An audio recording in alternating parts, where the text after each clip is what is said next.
ನಮಸ್ಕಾರ ಸ್ನೇಹಿತರೆ, ಕರ್ನಾಟಕ ಮ್ಯಾಟರ್ಸ್ಗೆ ಮತ್ತೊಮ್ಮೆ ಆತ್ಮೀಯ ಸ್ವಾಗತ. IPL 2026ರ ಮಹಾಸಂಗ್ರಾಮದಲ್ಲಿ ನಿನ್ನೆ ನಡೆದ ರಾಜಸ್ಥಾನ್ ರಾಯಲ್ಸ್ ಮತ್ತು ಚೆನ್ನೈ ಸೂಪರ್ ಕಿಂಗ್ಸ್ ನಡುವಿನ ಪಂದ್ಯ ಅಕ್ಷರಶಃ ಏಕಪಕ್ಷೀಯವಾಗಿತ್ತು.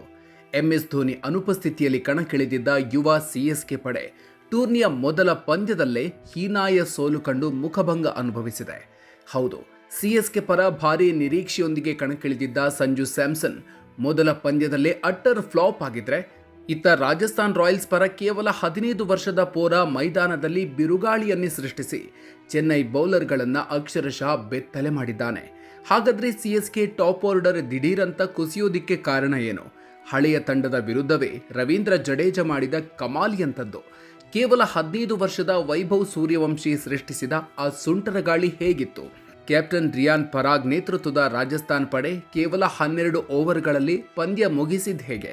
ಇವತ್ತಿನ ವಿಡಿಯೋದಲ್ಲಿ ಈ ಮ್ಯಾಚ್ನ ಕಂಪ್ಲೀಟ್ ಹೈಲೈಟ್ಸ್ ನೋಡೋಣ. ವಿಡಿಯೋ ಶುರು ಮಾಡೋದಕ್ಕೂ ಮೊದಲು ನೀವಿನ್ನೂ ನಮ್ಮ ಚಾನಲ್ಗೆ ಸಬ್ಸ್ಕ್ರೈಬ್ ಆಗಿಲ್ಲ ಅಂದರೆ ಈಗಲೇ ಸಬ್ಸ್ಕ್ರೈಬ್ ಆಗಿ, ಹಾಗೆ ಬೆಲ್ ಐಕಾನ್ ಪ್ರೆಸ್ ಮಾಡಿ.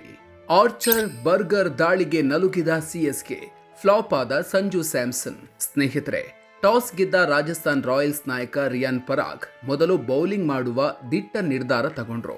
ಪಿಚ್ನಲ್ಲಿದ್ದ ತೇವಾಂಶವನ್ನು ಅದ್ಭುತವಾಗಿ ಬಳಸಿಕೊಂಡ ರಾಜಸ್ಥಾನ್ ವೇಗಿಗಳಾದ ಜೋಫ್ರಾ ಆರ್ಚರ್ ಮತ್ತು ನಾಂಡ್ರೆ ಬರ್ಗರ್ ಆರಂಭದಲ್ಲೇ ಚೆನ್ನೈ ಬ್ಯಾಟರ್ಗಳ ಬೆವರಿಳಿಸಿದ್ರು. ಭಾರೀ ನಿರೀಕ್ಷೆ ಹುಟ್ಟಿಸಿದ್ದ CSK ನಾಯಕ ಋತುರಾಜ್ ಗಾಯಕ್ವಾಡ್ ಆರ್ಚರ್ ಬೌಲಿಂಗ್ನಲ್ಲಿ ಕ್ಲೀನ್ ಬೋಲ್ಡ್ ಆದರೆ, CSK ಪರ ತಮ್ಮ ಡೆಬ್ಯೂ ಪಂದ್ಯದಲ್ಲಿ ಆಡ್ತಿದ್ದ ಸ್ಟಾರ್ ಆಟಗಾರ ಸಂಜು ಸ್ಯಾಮ್ಸನ್ ಕೂಡ ಕೇವಲ 6 ರನ್ ಗಳಿಸಿ ನಾಂಡ್ರೆ ಬರ್ಗರ್ಗೆ ವಿಕೆಟ್ ಒಪ್ಪಿಸಿದ್ರು. ಈ ಮೂಲಕ ಅಭಿಮಾನಿಗಳಲ್ಲಿ ಭಾರೀ ನಿರಾಸೆ ಮೂಡಿಸಿದ್ರು. ಆಯುಷ್ ಮಾತ್ರೆ, ಮ್ಯಾಥ್ಯೂ ಶಾರ್ಟ್ ಕೂಡ ಬಂದಷ್ಟೇ ವೇಗವಾಗಿ ಪೆವಿಲಿಯನ್ ಸೇರ್ಕೊಂಡ್ರು. ಹಳೆಯ ತಂಡಕ್ಕೆ ಶಾಕ್ ಕೊಟ್ಟ ಜಡೇಜಾ, ಜೇಮಿ ಓವರ್ಟನ್ ಏಕಾಂಗಿ ಹೋರಾಟ. ಆರಂಭಿಕ ಆಘಾತದಿಂದ ಕಂಗೆಟ್ಟಿದ್ದ ಚೆನ್ನೈಗೆ ಚೇತರಿಕೆ ನೀಡಲು ಯತ್ನಿಸುತ್ತಿದ್ದ ಶಿವಂ ದುಬೆ ಮತ್ತು ಸರ್ಫರಾಜ್ ಖಾನ್ಗೆ ಬ್ರೇಕ್ ಹಾಕಿದ್ದು ಬೇರೆ ಯಾರೂ ಅಲ್ಲ, ಸಾಕ್ಷಾತ್ ರವೀಂದ್ರ ಜಡೇಜಾ. ಹೌದು, ಹಲವು ವರ್ಷಗಳ ಕಾಲ CSK ಅಡಿಯಲ್ಲಿ ಆಡಿ ಇದೀಗ ರಾಜಸ್ಥಾನ್ ಪರ ಕಣಕ್ಕಿಳಿದಿರುವ ಜಡೇಜಾ ಒಂದೇ ಓವರ್ನಲ್ಲಿ ದುಬೆ ಮತ್ತು ಸರ್ಫರಾಜ್ ಖಾನ್ ವಿಕೆಟ್ ಕಿತ್ತು ಚೆನ್ನೈ ಬೆನ್ನೆಲುಬು ಮುರಿದ್ರು. ಕೊನೆಯಲ್ಲಿ ಕೆಳ ಕ್ರಮಾಂಕದ ಆಟಗಾರ ಜೇಮಿ ಓವರ್ಟನ್ ಏಕಾಂಗಿ ಹೋರಾಟ ನಡೆಸಿ 43 ರನ್ ಸಿಡಿಸಿದ್ರು. ಇದರಿಂದ CSK ತಂಡ 20 ಓವರ್ಗಳಲ್ಲಿ 127 ರನ್ಗಳ ಸಾಧಾರಣ ಮೊತ್ತ ಕಲೆ ಹಾಕಿ ಮರ್ಯಾದೆ ಉಳಿಸಿಕೊಳ್ತು. 15 ವರ್ಷದ ವೈಭವ್ ಸೂರ್ಯವಂಶಿ ಆರ್ಭಟ ಬೆಚ್ಚಿ ಬಿದ್ದ ಚೆನ್ನೈ.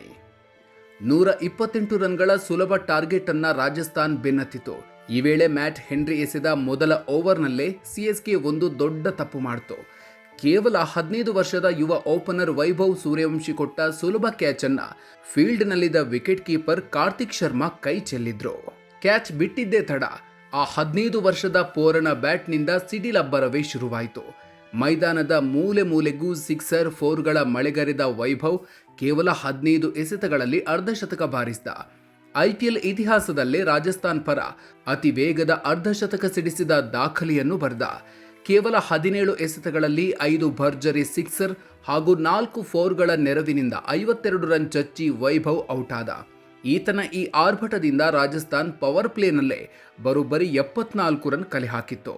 ಕೇವಲ 12 ಓವರ್ಗಳಲ್ಲಿ ಮುಗಿದ ಪಂದ್ಯ CSKಗೆ ಭಾರೀ ಮುಖಭಂಗ.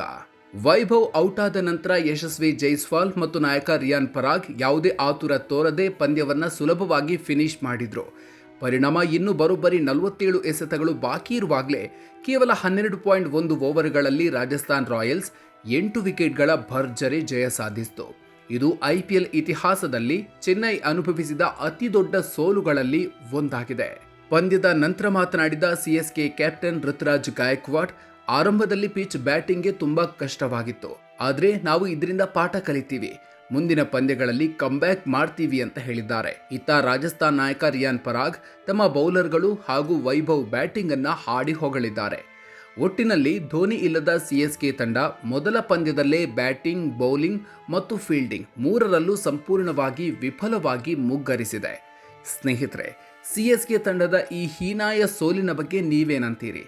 CSK ತಂಡದಲ್ಲಿ ಸಂಜು ಸ್ಯಾಮ್ಸನ್ ಆಟ ನಡೆಯಲ್ವಾ?